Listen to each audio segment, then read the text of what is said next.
Welcome to Excelling in Christ. In our first installment of the To Clean House, You Must First See the Dirt. This series is going to take us into the nitty-gritty of excelling in Christ. And I love this series because I know if you have the courage to go into your own heart and see the dirt, then you can experience many more of the blessings that you read about in the Bible. If you find value in this presentation, then share this on Facebook, Instagram, Twitter, wherever you do your social media, because that is the best way you can support this program. Get the word out, and I do believe that together we can make a difference. So first, let me ask, do you really need to go into your heart? And it's possible that maybe you don't. If you're already as holy as God is holy, or if you have already drawn so close to God that you can't possibly get any closer to Him, then this series is not for you. Otherwise, I know you're going to find value in this episode and the many upcoming episodes that I have planned for the future. Second, I do want to point out that this series is not about belittling yourself. It is not about making yourself feel bad. I want you to leave this presentation feeling empowered and hopeful about the future.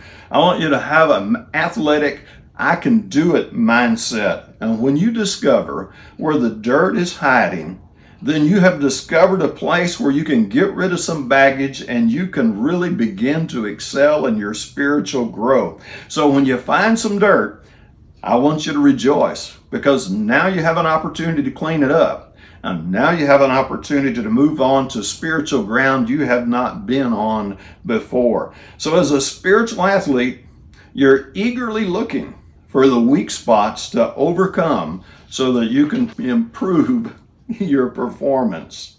Okay, one of the places many of us hold ourselves back is in thinking that certain areas of our life don't count spiritually. And this is such an easy temptation. I mean, the majority of us are guilty of it. I can't count how many times I fell into this trap. Some people think, well, church is church and work is work, and the two never come together. Some people think if they're out of town on vacation, then their Christianity doesn't follow them on vacation. And then there's some folks that think what goes on behind closed doors in their house is their business and it doesn't count in their spirituality. These are common mistakes, and there's others like it. And those mistakes hold us back from experiencing the deeper spirituality God has in store for us. And God is wanting to give us this spirituality. He's not holding it back from us. We're holding it back from ourselves because we've got some baggage we won't get rid of. So everything counts. Everything counts. That's your basic rule. So let me give you a verse, because I love to go back to a good book, chapter, and verse foundation. This is where we build our best Christianity. We're going to begin with Matthew 12:36, and this is where Jesus said, "But I tell you, every careless word that people speak, they shall give account of, for in the day of judgment. For by your words you will be justified, and by your words you will be condemned." So Jesus said, every careless word counts. Some translations say every idle word counts, and you may find it interesting to compare translations on how they bring that over into the English.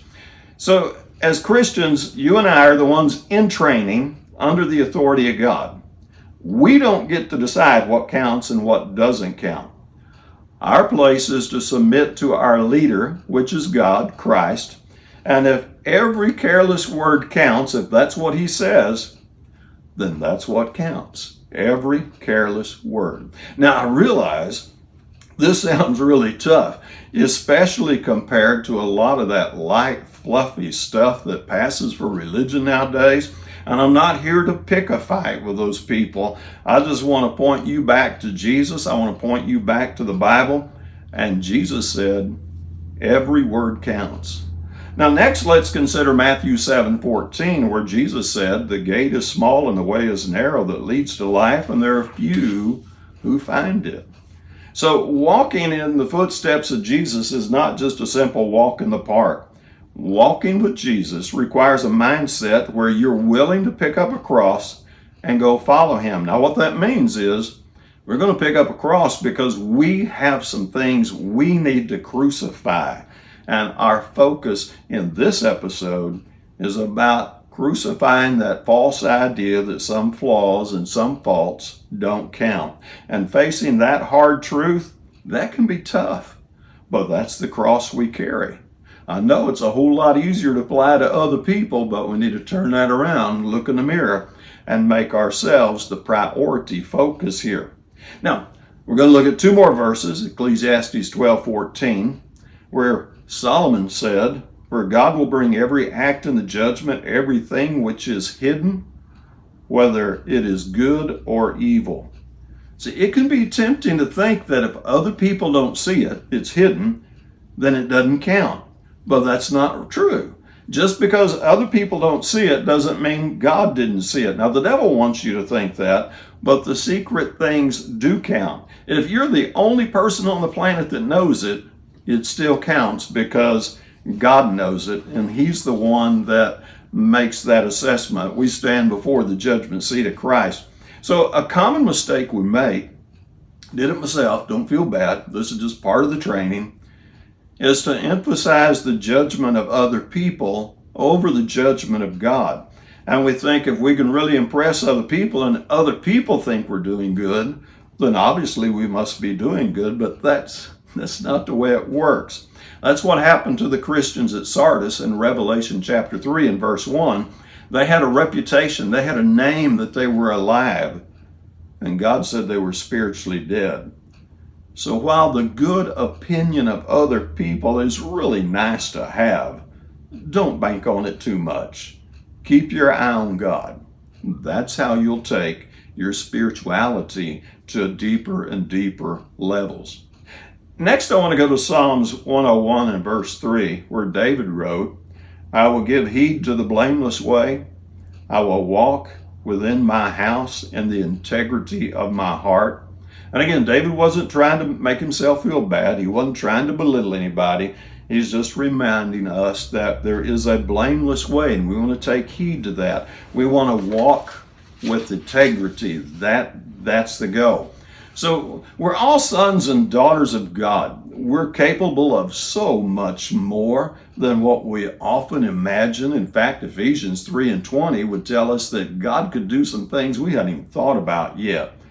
So we can excel in this blameless way, and we can walk in integrity.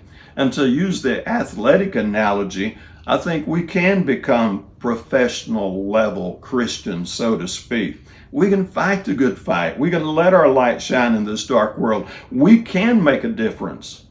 But first, we have to hold ourselves to a higher and higher standard. We have to first be the change that we want to see in the world. And the best teaching we can do is to be a demonstration. Or as Christ said, let our light shine before men so they can see your good works and glorify your Father in heaven. That was Matthew 5 and 16. So anybody who wants to can travel the straight and narrow road, but not everybody's going to excel on that straight and narrow road. To excel, you have to have the courage to look boldly within your own heart and recognize the things that are out of step. And again, this is not to make you feel bad. This is a simple part of the training process. The only way to reach higher ground is to dump the baggage that's been holding you back. And that's a good thing.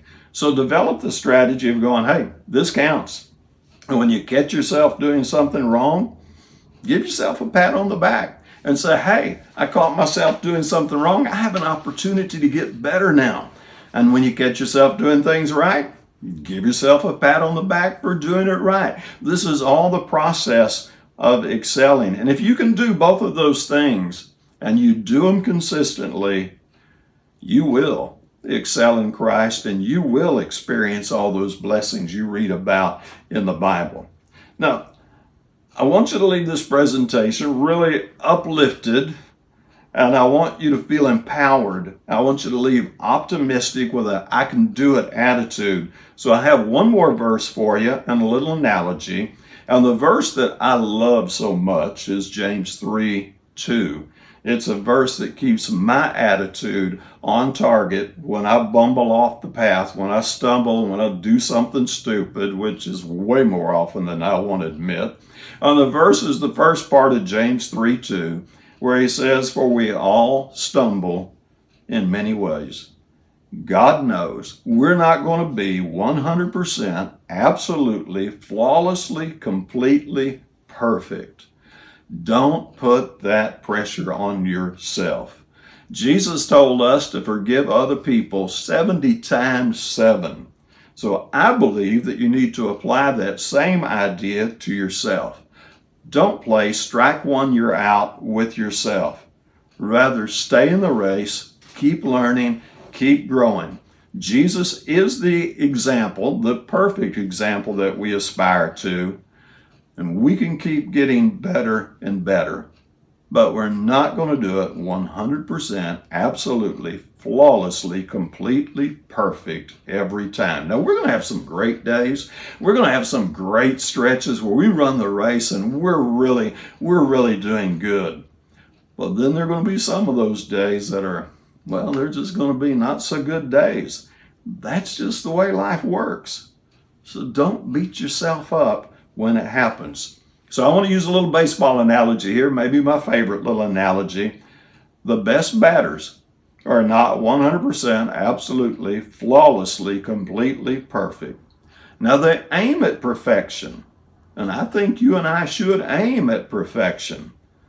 But when a batter misses the ball, he doesn't beat himself up and say, well, I'm no good at baseball. I think I'll quit and go do something else. He keeps learning and he keeps honing and he keeps practicing and he keeps getting better. And those are the ones that make it to what we call that professional level, of course. So we aim at perfection.